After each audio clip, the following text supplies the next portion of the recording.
দিনটা ছিল এই বছরের টিচার্স ডে, আর হঠাৎ জানতে পারলাম ডু অ্যাজ ইউ লাইকের নতুন একটা ব্রাঞ্চ আমাদের বাড়ির সামনেই খুলে গেছে। তাই দেরি না করে চলে গিয়ে কিনে ফেললাম বিস্ক অফ চিজ কেকটা, যেটা বাড়িতে এনে খেয়ে দেখলাম অসাধারণ খেতে। তো তাই আর বেশি দিন ওয়েট না করে ভাবলাম আরও কিছু গিয়ে ট্রাই করি। তাই হঠাৎ করে আবার চলে গেলাম, আর গিয়ে ওখানে নানান রকম সেলিব্রেশনের কেকগুলো দেখে লোভ সামলাতে না পেরে একটা সেলিব্রেশন কেকই তুলে নিয়ে চলে এলাম কোনো সেলিব্রেশন ছাড়াই। আর তার সাথে নিয়ে নিয়েছিলাম একটা চিজ গার্লিক ব্রেড, যেটাকে হালকা মাইল্ড মাইক্রোওয়েভ করে নিয়ে যখন মুখে দিলাম দেখলাম অসাধারণ টেস্ট। এটা কিন্তু আমি আমার মা বাবির সাথেও শেয়ার করে খেয়েছি।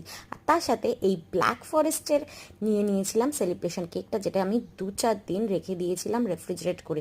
তারপর যখন বার করে কাটলাম আমি তো পুরো অবাক, এর ফ্রেশনেস আর সফটনেসটা আমাকে মুগ্ধ করেছে। আর মুখে দিতেই দেখলাম cherry plus chocolate plus vanilla ক্রিমের যে ফ্রেশনেস, আহা হা, পুরো প্রিমিয়াম কোয়ালিটির। লোকেশন বেলেঘাটা ফুলবাগান নিউ মোড় আর মেট্রো স্টেশনের সামনে।